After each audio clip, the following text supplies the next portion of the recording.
प्रांतीय अध्यक्ष श्री सम्माननीय यशस्वी श्री अशोक सिंह के निर्देशानुसार संगठन की निरंतरता तत्परता को बनाते हुए टीकमगढ़ जिले की विधानसभा खरगापुर शासकीय सीएम राइस स्कूल एवं कन्या उच्चतर माध्यमिक विद्यालय में आई फ्लू से पीड़ित छात्र छात्राओं को प्रांतीय प्रमुख सचिव रामरतन दीक्षित, जिला प्रमुख सचिव डॉक्टर नारायण गुप्ता सहित श्री हरिशंकर जड़िया, वरिष्ठ मीडिया प्रभारी पवन कुमार सोनी, संगठन मंत्री गोविंद दास, ऋषभ कुमार सोनी सहित कालिका प्रसाद त्रिपाठी ने शासकीय कन्या उच्चतर माध्यमिक विद्यालय खरगापुर में कैंप आयोजित किया है, जिसमें सबसे पहले मां सरस्वती का पूजन कर वीर जवानों को याद किया है, मातृशक्ति के बारे में चर्चा की है। बालिकाएं अपने लक्ष्य से न भटके और एकाग्र मन से पढ़ाई पर अधिक से अधिक ध्यान दें।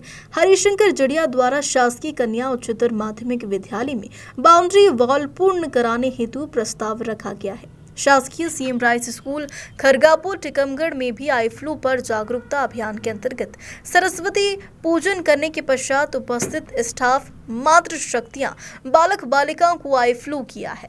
क्या आई फ्लू के लक्षण, आई फ्लू को फैलने से रोकने के लिए क्या क्या करें आदि बातों को अपने उद्बोधन में छात्र छात्राओं को समझाइश दी है। कार्यक्रम में रोचकता जब दिखी जब बच्चों ने अपनी शंका समाधान के लिए प्रश्न पूछे और उन्हें सटीक उत्तर मिले। सभी लोगों ने भाव विभोर होकर उद्बोधन सुने हैं। ग्लोबल इंडिया टीवी न्यूज से जिला ब्यूरो हरिशंकर जड़िया की रिपोर्ट। है, चेचक है, उसी प्रकार से आई भी संचारी है, जो एक दूसरे के छूने से, आंखों में आंखें मिलाने से, और इसमें आंखों में लाली आती है, आंखों में दर्द होता है, पीले रंग का एक कीचड़ टाइप का सवेरे आपको मिलता है कि जो छुटाते हैं। तो अगर वो अपन ने उसके समय आपने जो हाथ लगाया, जो हमारा हाथ गंदगी से लगा है, इससे लगा है, और वो इससे अपन ने आँख खुजा ली तो और ज़्यादा दूषित हो जाएंगी आँखें और अपन को वो ग्रस्त 3-4 दिन का कष्ट बहुत बड़ा कष्ट होता है। वो कहते हैं कि जिसकी पाँव फटी न बीमारी को का जाने पीर बनाई। बीमारी जानते बेटा अपन बुंदेलखंड के, तो आँखों का दर्द उसको मालूम है जिसको आई फ्लू हो गया है, उसको लगता है कि इससे अच्छा तो हम इतना कंकड़ सा उठता है, बहुत तेज दर्द होता है बेटा। तो इसके लिए क्या है कि हम बताएं कि आदमी कहता है कि तालाब में वो गिरा। इस संस्था में पढ़ाई संगठन अंतर्राष्ट्रीय सुरक्षा संगठन सचिव, तो ये हमारा सौभाग्य है कि आप लोग हमारी संस्था में बच्चों के हित में, क्योंकि रोग जब तक हम जिंदा हैं रोग भी रहेंगे, हमें केवल उनका बचाव करना है। जिंदा रहने के लिए, हमें स्वस्थ रहने के लिए क्या करना पड़ता है? बचाव ही सबसे, ये सावधानी रखना ही सबसे बड़ा बचाव है। सावधानी जितनी अच्छी होगी और हम उससे बच जाएंगे। कोई बीमारी हो तो हमें सबसे पहले आवश्यक है कि हम अपने स्वास्थ्य का विशेष ध्यान रखें। ये सबसे आवश्यक है। हम प्रातः उठते हैं तो क्या खाएंगे, क्या पिएंगे, कैसे रहेंगे, हम पढ़ने कब जाएंगे, तो इसके पहले हमें पूर्व तैयारी करना आवश्यक है।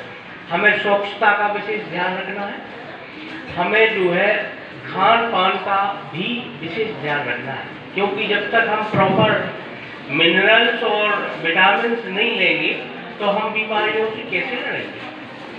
बीमारियों से लड़ने के लिए जो सर ने बताया प्रतिरोधक क्षमता, ये प्रतिरोधक क्षमता सबसे आवश्यक है। हमारे अंदर प्रतिरोधक क्षमता बनी रहेगी तो हमें किसी बीमारी का खौफ, डर नहीं होगा। और जब हमें प्रतिरोधक क्षमता कभी कभी कम भी हो जाती है, हमें ध्यान नहीं रहता, हमारे खान पान में कुछ अंतर हो जाता है, इस वजह से हमारा कुछ कमजोरी बनती है, उस वजह से हमें कई बीमारियों से हम ग्रसित हो जाते हैं। एक माह करीब से जब से अपने क्षेत्र में बारिश की कम हो रही है, तब से ये पानी भी कम बरस रहा है और ये मौसम भी होता है जब संक्रमण की दर बढ़ जाती है। इस मौसम में जुलाई के महीने में विभिन्न रोगों का संक्रमण होता है, चाहे वो मनुष्यों को हो और चाहे पशुओं को हो।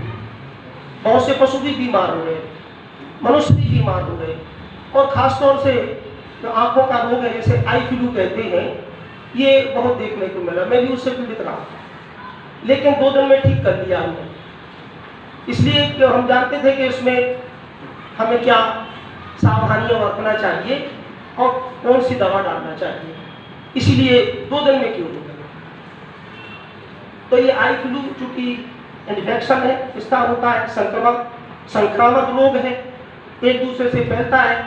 ये चूंकि विद्यालय है तो विद्यालय में तो हजारों की तादाद में छात्रों की संख्या है, तो ऐसे विद्यालयों में जहां किसी एक विद्यार्थी को संक्रमण होता है तत्काल उसकी छुट्टी कर देना चाहिए कि ताकि उसका संक्रमण और बच्चों में ना फैले, और उसको ये कह दिया जाता है कि आप कम से कम 3 दिन विद्यालय से आगंतुक महानुभाव विराजमान है, तो मैं उन्हीं के मार्गदर्शन आप लोगों का मार्गदर्शन आप लोगों को मिले, आप बेहतर तरीके से उनको सुने, और जब भी आपको कोई क्वेश्चन करना है तो बिल्कुल अनुशासित होकर के अपना हैंड रेज करेंगे, बात करेंगे और सबसे अपनी शंकाओं का समाधान भी करेंगे, ठीक है ना।